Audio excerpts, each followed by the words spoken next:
വീഡിയോയിൽ കുറച്ച് geo political updates ആണ് നമ്മൾ നോക്കുന്നത്. അപ്പോൾ ഇതിൽ ഇന്ത്യൻ പ്രൈം മിനിസ്റ്റർ മോദി ട്രിനിഡ സന്ദർശിച്ച് അവിടെ കുറേ എഗ്രിമെന്റ്സ് ഒക്കെ നമ്മൾ ഒപ്പുവെച്ചിട്ടുണ്ട്.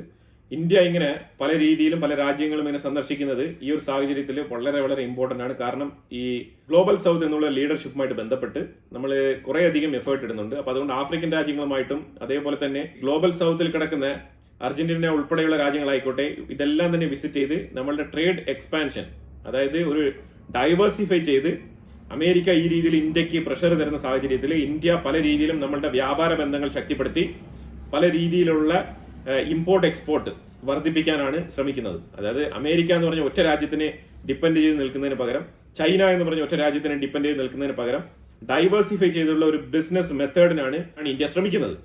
അതിന്റെ ഭാഗമായിട്ടാണ് ഇപ്പം നടത്തുന്ന ഓരോ വിസിറ്റും ഇന്ത്യ വളരെ പ്രാധാന്യത്തോടു കൂടി തന്നെ കാണുന്നതും ആ വിസിറ്റുകൾ നടത്തുന്നതും. അപ്പൊ അതുപോലെ ട്രിനിഡ വിസിറ്റ് ചെയ്തിട്ടുണ്ടായിരുന്നു. വളരെ ഊഷ്മളമായ സ്വീകരണം തന്നെയാണ് മോദിക്ക് ട്രിനിഡ ഒരുക്കിയത്. അപ്പൊ അതിന്റെ ഫൂട്ടേജസ് ഒക്കെ ഞാൻ അവിടെ വെച്ചിട്ടുണ്ട്, അത് കാണുമ്പോൾ തന്നെ നിങ്ങൾക്ക് മനസ്സിലാവും. അപ്പൊ ആ രീതിയിൽ വാം വെൽക്കം ആയിരുന്നു. അപ്പൊ അത് കഴിഞ്ഞ് ഒരുപാട് ട്രേഡ് എഗ്രിമെന്റ്, അതേപോലെ തന്നെ IT സെക്ടർ, അതുപോലെ തന്നെ AI, ആർട്ടിഫിഷ്യൽ ഇന്റലിജൻസ്, ഫാർമസ്യൂട്ടിക്കൽ, ഇതൊക്കെ ബന്ധപ്പെട്ട് നല്ല രീതിയിലുള്ള എഗ്രിമെന്റ് ഒക്കെ കരാറൊക്കെ ഒപ്പുവെച്ചിട്ടുണ്ട്. ഇത് നമ്പർ 1. അത് കഴിഞ്ഞിട്ട് പ്രൈം മിനിസ്റ്റർ മോദി എത്തിയത് മില്ലൈ അറിയാലോ, അർജന്റീനയുടെ പ്രൈം മിനിസ്റ്റർ മില്ലൈ സന്ദർശിച്ചു. അതായത് നെക്സ്റ്റ് ട്രിനിഡ കഴിഞ്ഞ പാടെ നേരെ പോയത് അർജന്റീനയിലേക്കാണ്. വളരെ വളരെ ഇമ്പോർട്ടന്റ് ആണ് അർജന്റീന മീറ്റിംഗ്. കാരണം ഇന്ത്യയെ പോലെ തന്നെ വളരെ ഫാസ്റ്റ് ആയിട്ട് ഒരു ഗ്രോയിങ് എക്കോണമി ആയിട്ട് മുന്നോട്ട് പൊയ്ക്കൊണ്ടിരിക്കുന്ന രാജ്യമാണ് അർജന്റീന. അപ്പൊ അർജന്റീന സന്ദർശനത്തിലാണ് ഇപ്പൊ നിലവിൽ. തീർച്ചയായിട്ടും അർജന്റീനയുമായിട്ടും ഇതേപോലെ വ്യാപാര ബന്ധങ്ങൾ ശക്തിപ്പെടുത്താനാണ് ഇന്ത്യ കൂടുതലായിട്ട് ശ്രമിക്കുന്നത്. അതുപോലെ തന്നെ UK, ഈ വെസ്റ്റേൺ രാജ്യങ്ങൾ ശരിക്കും പറഞ്ഞാൽ തകർച്ചയിലാണ് എന്ന് നമ്മൾ പറയാതിരിക്കാൻ വയ്യ. കാരണം എന്താ വെച്ചാൽ ഇപ്പൊ UK നിന്നും ഇതാ 2025 ഞാൻ ഇതിനു മുമ്പ് UK കുറിച്ച് ഒരു വീഡിയോ ചെയ്തിട്ടുണ്ട്, മില്ലേനിയേഴ്സിന്റെ കൊഴിഞ്ഞുപോക്ക്.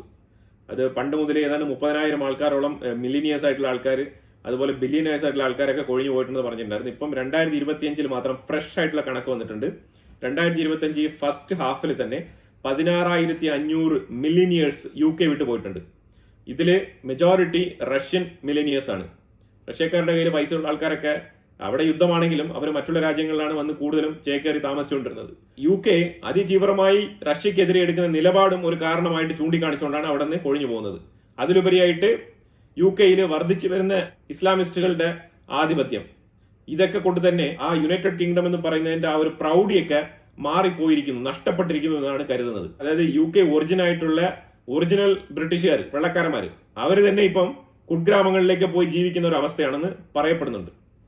വളരെ നിർണായകമായിട്ടുള്ള ഒരു ഇൻഫർമേഷൻ പുറത്തു വന്നിട്ടുണ്ട്. അതായത് അമേരിക്കയിൽ CIA ഓഫീസർ ജോൺ കിരിയക്കാവോ പറഞ്ഞിരിക്കുന്നത് പാകിസ്ഥാന്റെ ആണവായുധത്തിന്റെ കൺട്രോൾ അമേരിക്കയുടെ കയ്യിലാണെന്നുള്ള ഒരു വെളിപ്പെടുത്തൽ നടത്തിയിട്ടുണ്ട്. ഇത് പാകിസ്ഥാനിന് എത്രമാത്രം അപമാനകരമായിട്ടുള്ള ഒരു വാർത്തയാണെന്ന് ഇനിയിപ്പോൾ നമുക്ക് പറഞ്ഞറിയിക്കേണ്ടതില്ല. ഇതൊരു പക്ഷേ പാകിസ്ഥാനെ ഇസ്രായേലിന്റെ സൈഡിൽ നിന്നും രക്ഷിക്കാൻ വേണ്ടിയിട്ട് നടത്തുന്ന ഒരു നാടകമാണോ എന്നും കൂടി നമുക്ക് സംശയത്തോടു കൂടി നമുക്ക് നോക്കിക്കാണാം.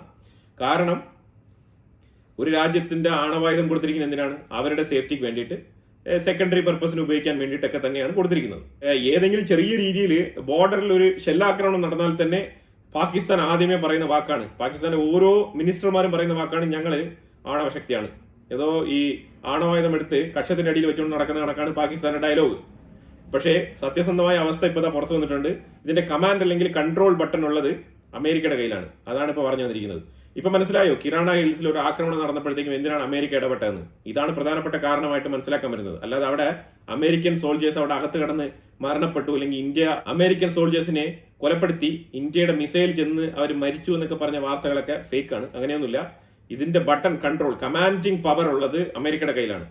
ഇപ്പൊ കിരാണ ഹിൽസിൽ നടന്ന ആക്രമണത്തിനെ കുറിച്ചുള്ള ഫുൾ വീഡിയോ ഫൂട്ടേജ് പുറത്തിറങ്ങിയിട്ടുണ്ട്. ഞാൻ ഇവിടെ അത് ഷെയർ ചെയ്യാം. സൈഡിൽ വെച്ച് പോകുന്നുണ്ട്, അത് നിങ്ങൾ ത്രൂ ഔട്ട് കണ്ടോളൂ. കുറച്ച് ലെങ്തി ആയിട്ടുള്ള ക്ലിപ്പാണ്. അപ്പൊ അതിൻ്റെ ഇടയ്ക്ക് നമുക്ക് മറ്റുള്ള വാർത്തകളും കൂടെ നമുക്ക് കാണാം. അപ്പൊ അങ്ങനെ ആ വീഡിയോ പുറത്തിറങ്ങിയിട്ടുണ്ട്. അവിടെ ഒരു വില്ലേജ് മാൻ ഇത് ക്യാപ്ചർ ചെയ്തതാണ്. ആ കിരാണ ഹിൽസ് എന്ന് പറഞ്ഞ മൗണ്ടന്റെ മേളിൽ ഉയർന്നു വരുന്ന പുക, ആ രീതി ഇന്ത്യയുടെ മിസൈൽ ആക്രമണത്തിനെ തുടർന്നാണ് ഈ ഒരു പുക ഉയർന്നു വന്നത്. കൊച്ചിൻ ഷിപ്പ്യാർഡും സൗത്ത് കൊറിയയിലെ ഹുണ്ടായ് എന്ന് പറഞ്ഞ കമ്പനിയും തമ്മിൽ ഒരു ലോങ് ടേം കരാറിൽ എത്തിപ്പെട്ടിട്ടുണ്ട്. അതായത് ഷിപ്പ് ബിൽഡ് ചെയ്യുന്നതുമായിട്ട് ബന്ധപ്പെട്ട കരാറാണ്. ലോങ് ടേം കരാറാണ് കേട്ടോ. കണ്ടിന്യൂസ് ആയിട്ട് നമുക്ക് വർക്ക് ഉണ്ടാവും. കൊച്ചിൻ ഷിപ്പ്യാർഡിനെ സംബന്ധിച്ചിടത്തോളം ഒരു പെർമനന്റ് ആയിട്ട് ഒരു ലോങ് ടേം ഡീൽ കിട്ടുക എന്ന് പറഞ്ഞാൽ അത് ചെറിയ കാര്യമല്ല. ഇത് വളരെ വളരെ ഇമ്പോർട്ടന്റ് ആയിട്ടുള്ള ഒരു വാർത്തയാണ്. അതുപോലെ തന്നെ പാകിസ്ഥാൻ ചൈനയെ തിരിച്ചടിക്കുന്നു. എങ്ങനെയാണെന്നല്ലേ, അതായത് J-35 എന്ന് പറഞ്ഞ ആ ഒരു ഫൈറ്റർ ജെറ്റ് ഏതാണ്ട് 40 എണ്ണം ചൈന ഓഫർ ചെയ്തതാണ്. ഇവരാണ് അങ്ങോട്ട് പോയി കാല് പിടിച്ച് ഞങ്ങൾക്ക് വേണം എന്ന് പറഞ്ഞ് ചോദിച്ചത്. അതുപോലെ HQ-9 എയർ ഡിഫൻസ് സിസ്റ്റം നന്നായിട്ട് പ്രവർത്തിച്ചില്ല, അത് ഫെയിലിയർ ആണെന്ന് പറഞ്ഞുകൊണ്ട് HQ-19 വേണമെന്നൊക്കെ പറഞ്ഞ് ചോദിച്ചിട്ടുണ്ടായിരുന്നു. ഇപ്പൊ പാകിസ്ഥാൻ തിരിച്ചടിച്ചിരിക്കുകയാണ്. അതായത് ഞങ്ങൾക്ക് ഇനി J-35 വേണ്ട.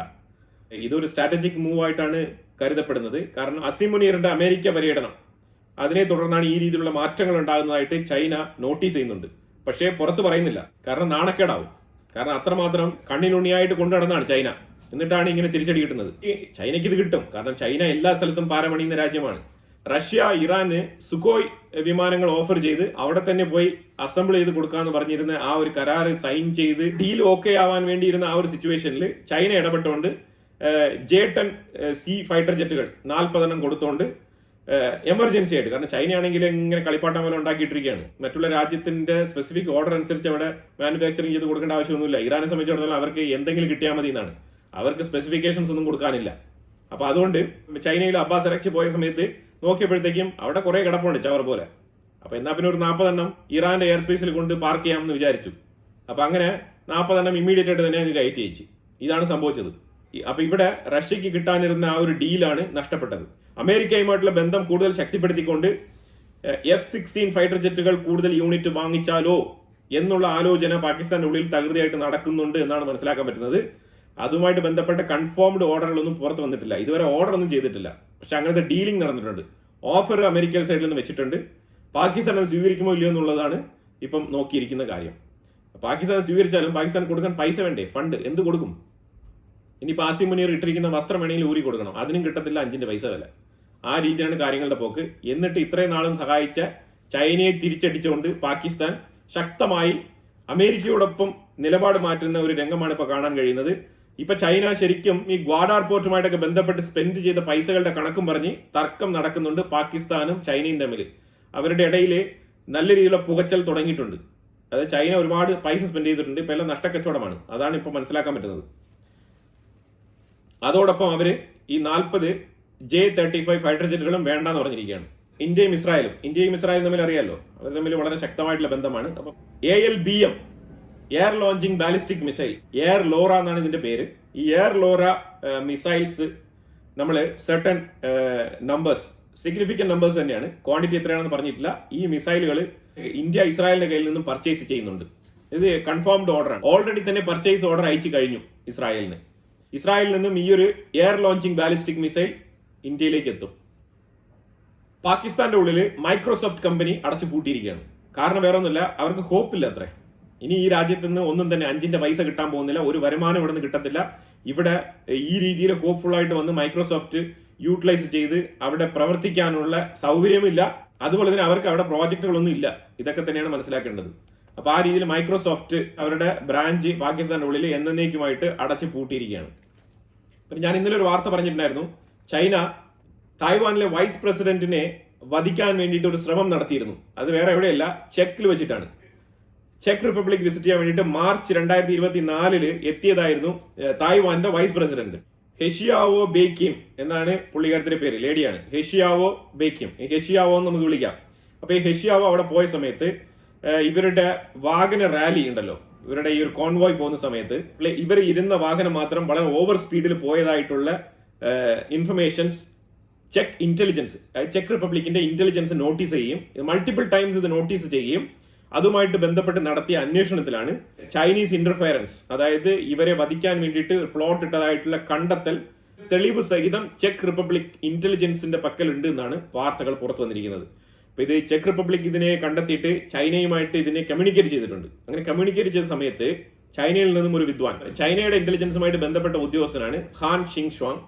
അപ്പം ഈ ഹാൻ ഷിങ് ഷ്വാങ് പറഞ്ഞിരിക്കുന്നത്, അതായത് ഞങ്ങൾ ജസ്റ്റ് ഒരു ട്രയൽ നടത്തിയതാണ്. ട്രയൽ എന്ന് പറഞ്ഞാൽ നിങ്ങൾ ചെക്ക് റിപ്പബ്ലിക്കിലുള്ള ഇന്റലിജൻസ് അഥവാ പോലീസ് സംവിധാനങ്ങൾ, നിങ്ങളുടെ സെക്യൂരിറ്റി സെറ്റപ്പ് എങ്ങനെയുണ്ടെന്നുള്ളതിനെ ഒന്ന് പരീക്ഷിച്ചതാണ്.